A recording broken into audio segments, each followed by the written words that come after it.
wabarakatuh. Jumpa lagi dengan saya Fatoni. Pada kesempatan kali ini, semoga Allah Subhanahu wa Ta'ala menganugerahkan kesehatan bagi kita semua. Amin, amin, ya Rabbal 'Alamin. Pada kali ini, kita akan membahas soal-soal asesmen nasional untuk sekolah dasar, asesmen kompetensi minimum literasi. Kita mulai. Ini terdapat bacaan yang berjudul Lutung Kesarung. Baiklah, saya bacakan.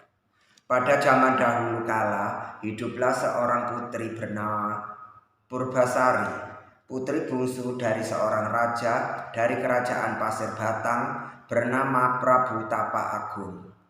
Purbasari memiliki 6 kakak perempuan, yaitu Purbararang, Purbadewata, Purbaenda, Purba Kancana, Purba Mani, dan Purba Lei. Purbasari adalah putri yang baik, lembut, manis budi, dan suka menolong. Dengan senang hati, ia menolong siapapun yang membutuhkan pertolongan. Tidak hanya baik hati, Purbasari juga memiliki paras yang cantik dan rupawan. Berbanding terbalik dengan kakaknya, Purbararang. Walaupun cantik, Purbararang sangat kasar, sombong, kejam, dan iri hati kepada siapapun. Suatu hari sang ayah ingin turun takhta dan ingin memulai hidupnya sebagai petapa. Purbasari diminta untuk menggantikannya sebagai pemimpin di kerajaannya. Mendengar kabar tersebut, Purbararang tidak terima karena dia adalah anak tertua, sehingga ia merasa lebih pantas menggantikan ayahnya. Sang Prabu telah mengamati selama beberapa tahun bahwa Purbasari adalah cocok yang paling pantas menggantikannya. Pemikiran dari Sang Prabu yang bijaksana ini didasarkan karena sifat dan perilaku anak sulungnya yang buruk. Prabu Tapa Agung khawatir jika Purbararang menjadi ratu, maka ketentraman dan kedamaian kehidupan rakyat akan terganggu dan bahkan menjadi rusak akibat kepemimpinan Purbararang. Purbararang marah luar biasa mendapati takhta kerajaan Pasir Batang diserahkan kepada adiknya. Maka berselang 1 hari sejak penobatan Purbasari menjadi ratu, Purbararang menghubungi Indrajaya, tunangannya. Keduanya kemudian meminta bantuan nenek sihir untuk mencelakai Purbasari. Nenek sihir jahat memberikan boreh, yaitu zat berwarna hitam terbuat dari tumbuhan, kepada Purbararang dan menyuruhnya menyemburkan boreh tersebut ke wajah dan badan Purbasari. Orang yang dikutuk memiliki penyakit mengerikan ini tidak pantas menjadi ratu kerajaan Pasir Batang.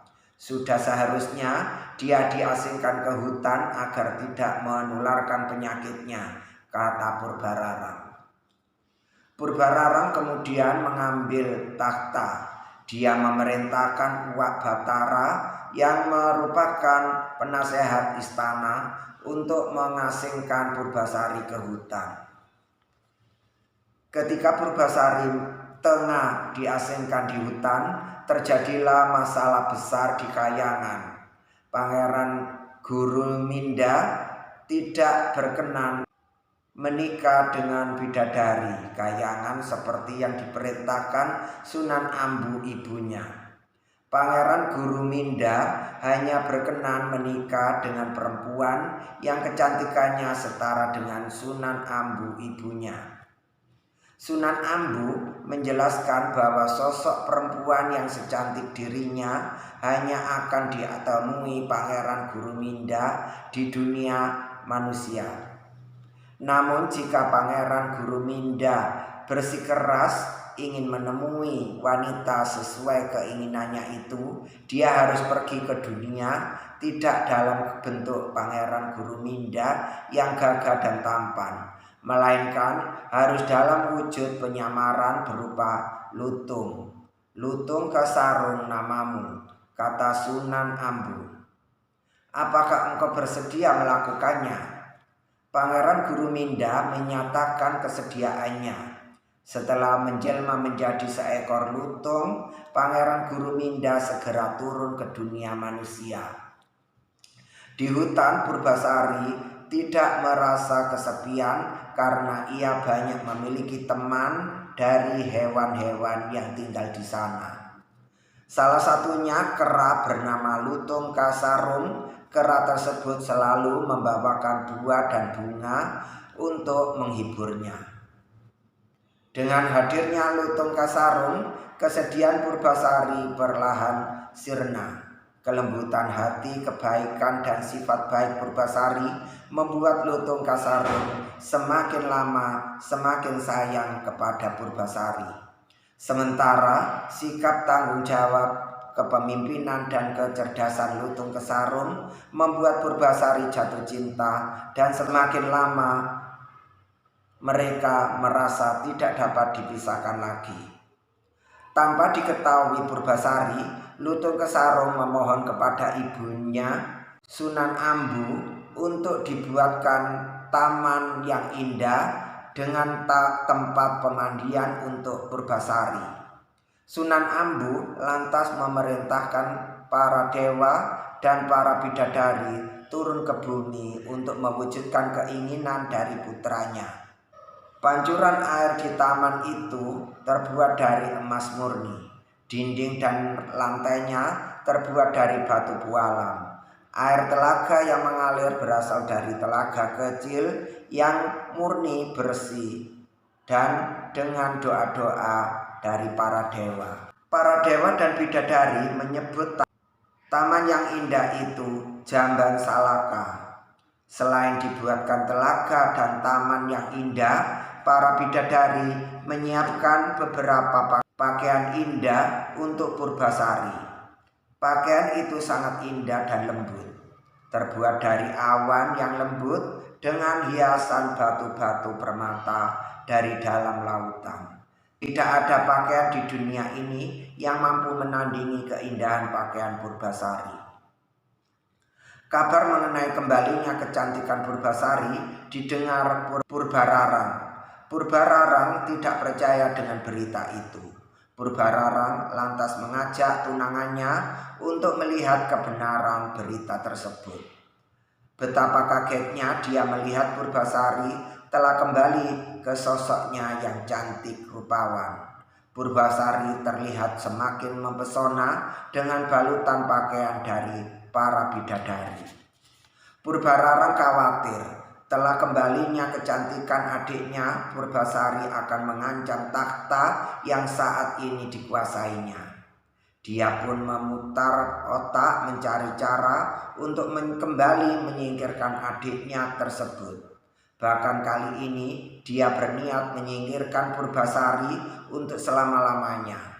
Purbararang lantas menantang Purbasari untuk beradu panjang rambut. Katanya, "Jika rambutku lebih panjang dibanding rambut Purbasari, maka leher Purbasari harus dipenggal algojo kerajaan."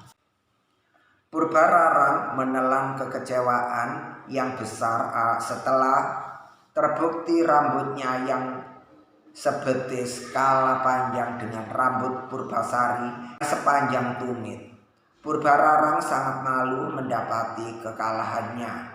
Untuk menutupi kekalahannya, Purbararang mengemukakan tantangan baru untuk Purbasari. Tidak tanggung-tanggung, tantangan itu diucapkan di depan 10 masyarakat kerajaan Pasir Batang. Dengan suara lantang agar didengar warga masyarakat, Purbararang berkata, "Jika wajah tunanganmu lebih tampan dibanding wajah tunanganku, takhta Pasir Batang akan kuserahkan kepadamu. Namun jika sebaliknya, maka engkau hendaklah merelakan lehermu dipenggal algojo kerajaan." Purbasari paham dia tidak akan mampu menang pada tantangan kali ini, namun cintanya kepada Lutung Kasarung membuatnya tegar. Dia menggenggam tangan Lutung Kesarung. Air mata berlinang mengalir ke dua pipinya. Lutung Kesarung balas menggenggam tangan Purbasari, kemudian mengusap air mata di pipi putri cantik jelita itu. Purbararang tertawa terbahak-bahak. "Monyet hitam itu tunanganmu?" "Iya," jawab Purbasari lantang dan mantap. Sebelum Purbararang memerintahkan Algojo untuk memenggal Purbasari, tiba-tiba asap tebal menyelimuti tubuh Lutung Kesarung. Tidak dalam waktu yang lama, asap tebal menghilang. Sosok Lutung Kesarung dengan wajah jelek menghilang seiring beralunnya asap pekat, berganti dengan sosok Pangeran Guruminda yang sangat tampan dan gagah. Terperanjatlah semua yang hadir di tempat itu mendapati keajaiban yang luar biasa tersebut. Betapa tampannya Pangeran Guruminda bahkan sangat jauh melebihi ketampanan Indrajaya, tunangan dari Purbararang. Pangeran Guruminda lantas mengumumkan bahwa ratu kerajaan Pasir Batang yang sebenarnya adalah Purbasari. Purbararang telah mengalami kekalahan dari tantangan yang dibuatnya sendiri. Purbararang tidak dapat menyangkal dan mau tidak mau mengakui kekalahannya. Tidak ada lagi yang dapat diperbuatnya selain menyerahkan takhta kerajaan Pasir Batang kepada adiknya Purbasari. Dia pun memohon ampun atas kejahatan yang telah dilakukan bersama Indrajaya, tunangannya. Dengan kebaikan hatinya, Purbasari memaafkan kesalahan kakak sulungnya itu. Sejak saat itu, Purbasari kembali bertakhta sebagai ratu.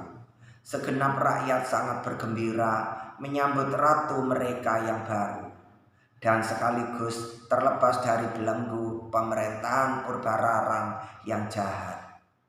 Mereka semakin berbahagia mengetahui bahwa ratu mereka Purbasari menikah dengan Pangeran Guruminda yang tampan dan gagah.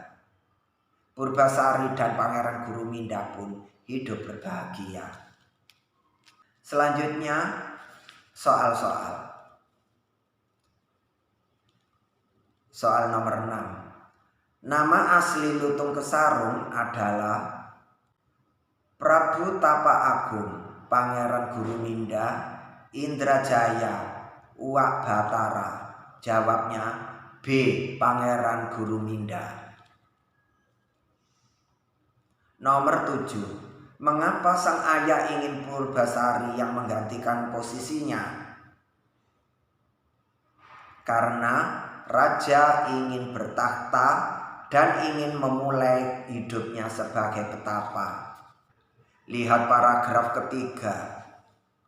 Karena Purbasari adalah putri yang baik, lembut, manis budi, dan suka menolong. Ya, sesuai dengan paragraf kedua. Karena menurut raja, Purbasari adalah sosok yang paling cocok menggantikannya. Ya, sesuai dengan paragraf keempat. Soal ke nomor 8. Pasangkanlah pernyataan berikut sehingga menjadi hubungan sebab akibat yang sesuai dengan isi dari teks Lutung Kesarung. Yang pertama, Purbasari sebagai ratu kerajaan Pasir Batang. Ini dihubungkan dengan Purbararang marah. Selanjutnya, Pangeran Guruminda tidak mau menikah dengan bidadari kayangan. Ini dipasangkan dengan kotak menjadi kera bernama Lutung Kesarung. Selanjutnya, Prabu Tapa Agung ingin turun takhta. Dihubungkan dengan kotak ingin Purbasari menggantikannya sang ayah menjadi pemimpin kerajaan Pasir Batang. Selanjutnya, Purbararang mengakui kekalahannya. dihubungkan dengan kotak, Purbasari kembali menjadi ratu kerajaan Pasir Batang. Selanjutnya soal nomor 9. Menurut teks tersebut, Purbararang adalah orang yang sangat kasar, sombong, kejam, dan iri hati kepada siapapun. Nomor 10. Apa pesan moral yang bisa didapatkan dari cerita Lutung Kesarung tersebut yang bisa diterapkan dalam kehidupan sehari-hari? Ya, ini jawaban terbuka, jawaban sesuai dengan kemampuan siswa. Di sini mungkin saya beri jawaban sebagai alternatif. Ada banyak pesan moral yang bisa Anda dapatkan dari cerita rakyat ini. Pertama, setiap orang harus memiliki sifat pemaaf kepada setiap orang. Kedua, tidak boleh merendahkan orang lain, karena merendahkan orang lain merupakan ciri dari orang yang sombong. Setiap manusia diciptakan sama, bahkan saling membutuhkan antara satu dengan lainnya. Maka dari itu, alangkah indahnya ketika Anda bisa membuat ikatan dengan baik kepada orang lain tanpa saling merendahkan. Ketiga, kekuatan jahat dapat dikalahkan dengan kejujuran dan keberanian. Dan pesan moral terakhir yang bisa diambil dari cerita Lutung Kesarung adalah cerita yang tulus akan membuahkan hasil akhir yang membahagiakan. Demikian pembahasan soal-soal AKM literasi. Sekian, semoga bermanfaat. Wassalamualaikum warahmatullahi wabarakatuh.